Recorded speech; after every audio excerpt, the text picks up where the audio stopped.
How did my family turn one massive batch of my grandmother's bread dough into savory German hamburgers and gooey cinnamon rolls? It's a family tradition and it starts right now. Hello, thank you for stopping by. I'm so glad you're here and welcome to another video where we have fun testing old recipes. Today we're making a treasured family recipe from my grandma for homemade bread, and it is the foundation of so many of my family's food memories. You want to start by blooming some yeast with warm water and sugar. This is a pretty straightforward recipe. It is a simple enriched dough with flour, sugar, and oil, but it comes together to make the most versatile bread. Once you have the yeast bloomed, you want to add in a little bit of flour and then mix in the oil and salt. And then you're just going to start mixing it, adding flour bit by bit until it comes together into a stiff dough. And then you want to mix that until it's nice and smooth. You really want to take your time adding flour bit by bit. A long, slow kneading process is the secret to this bread. The only challenge is that the recipe makes this massive 3-loaf batch, and that was all right back in my grandma's day, but it is a lot for a modern family. So what do you do when you have too much of a good thing? Well, you don't abandon the recipe, you get clever, and my mother came up with an ingenious solution to feed me and my 3 brothers on a very tight budget. She decided to give the dough 3 different fates. The first fate is our most traditional, classic dinner rolls. This is kind of the baseline, the control group. Soft, fluffy rolls that are perfect for any meal. This is really the taste that started it all. The original purpose of my grandma's recipe. Simple, honest, and something we could always count on being delicious. Now this next fate is where things get interesting. This was the savory solution that totally changed my mom's baking day, the German hamburger. For the filling, I started by slicing and caramelizing an onion, and then adding in the ground beef. And I decided to give my vintage meat grinder a chance at redemption because the last time I used it was a complete failure, but I now have all the parts and it worked awesome. It did a great job today. So I ground some really nice fresh brisket and hopefully that will be super tasty. German Hamburgers, it's just one of those family names. It's not really a hamburger at all. It's just my family's name for a much older tradition. My grandma got this recipe from one of her neighbors back in the 90s, Mrs. Francis. Looking into this recipe more, I learned that its roots go back to a German-Russian Bierock. I hope I said that right. It's a meat and cabbage-filled bun. When immigrants brought it to the American Midwest, it evolved into the Runza, and that is the basis for what I have always called the German hamburger. I took 1 loaf of bread dough and divided it into 8 equal portions, and then rolled them flat. Then with the ground beef browned and drained, I put a heaping scoop in the middle of each roll. Then I added some well-dried sauerkraut and some cheddar cheese. Getting the bread to filling ratio takes a little bit of practice, but don't be afraid to go really heavy on the filling.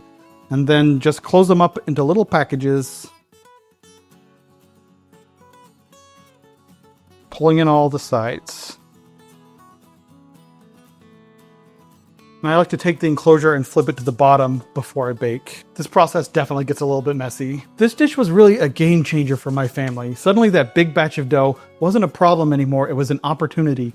We had our classic dinner rolls, we had this hearty, savory meal to go right alongside them, and that brings us to the third and final fate. Because my family has always had a huge sweet tooth, the last batch of dough always gets made into cinnamon rolls. This is the one I was always most excited for as a kid. The prep for these is my favorite part. I'm just rolling the dough into a big rectangle. So then I spread it with plenty of softened butter. I used a full stick. And now it's time to sprinkle sugar and cinnamon on here. And don't be stingy with this part. So that was 2/3 a cup of sugar. Just gonna spread that out evenly. Now we're adding on cinnamon for the cinnamon rolls, and you don't want to be stingy here either. I've probably got a good 2 to 3 tablespoons of cinnamon on here. Now we're gonna roll this up, keeping the widest dimension intact and rolling along the narrow dimension.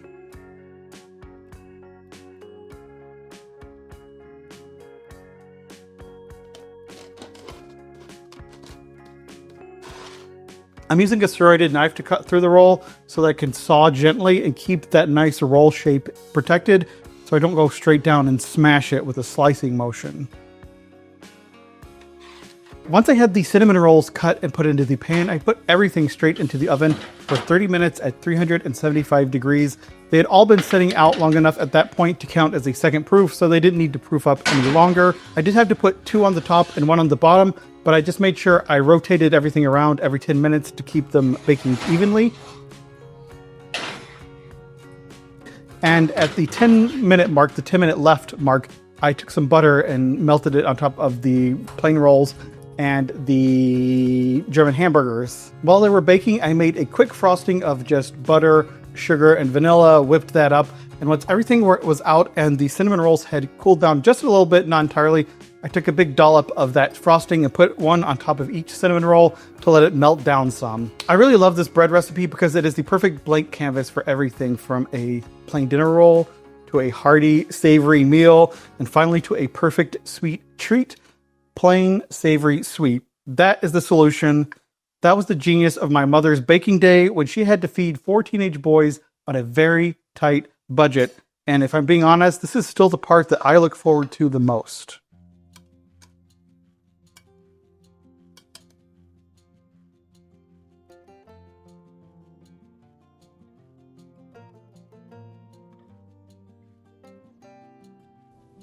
All right, the cinnamon roll already has icing on it. I'm going to get some butter on the plain roll.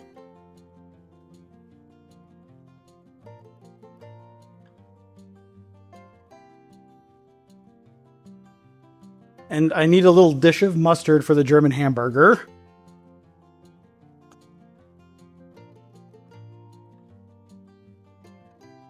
All right, here we go. It is time to taste. And this is definitely a carb-heavy meal. I know that. But honestly, when I was a kid, I was pretty skinny. I think, we didn't eat out very often. We didn't have a ton of processed food.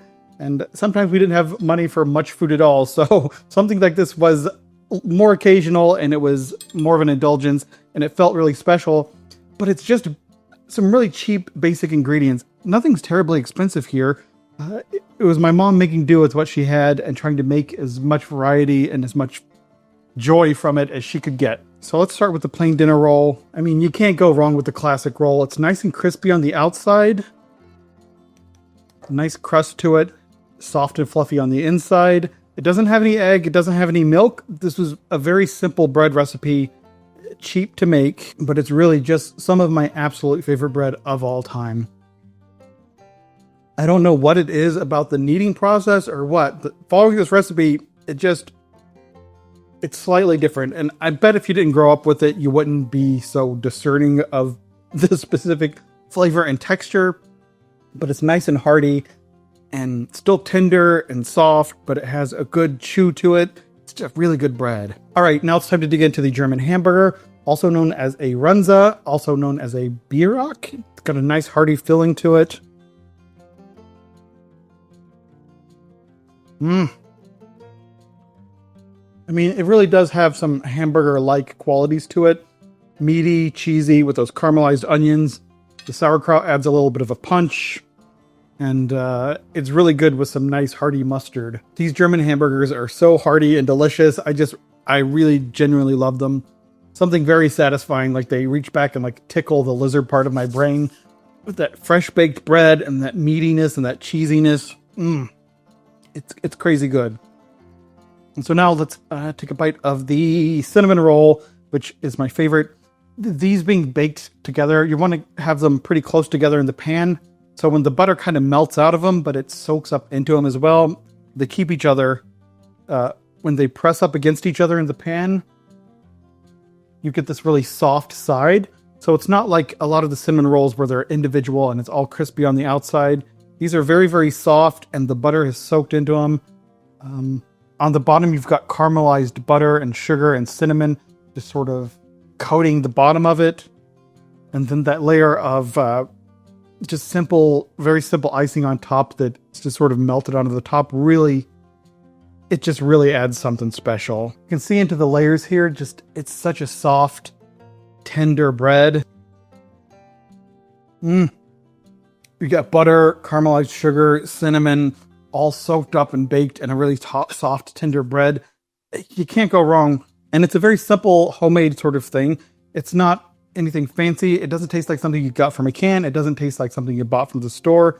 It tastes homemade in the best way possible. I know you're eating 3 different things made from dough here, but it feels like a complete meal. Each one feels individual. Each one feels special and unique. And that is such a genius way to use a recipe that was meant to feed a big family back when people had lots of kids and you cooked bread for the day, and you know the batch had to be split between 12 people maybe. You don't know. Some of these families were really big back then. And now, not so much. So you have the option, you could sort of cut down the recipe, maybe make a third of it. Or, like my mom, when she had kids to feed, make 3 separate, unique things out of the same one batch of dough. I'm highly biased with these 3 recipes because they are such a part of me growing up. And like I said, as a kid, I was very thin because I was very active. I didn't overeat. You know, something like this was an occasional treat. And as an adult, I overeat and I am not as active as I should be. If you keep everything in moderation, you keep everything in balance, all this bread, it's fine to eat. But that's all I have for today. If you have liked this video, please give it a thumbs up. That helps more than you know. Thank you so much for watching, and I will see you in the future.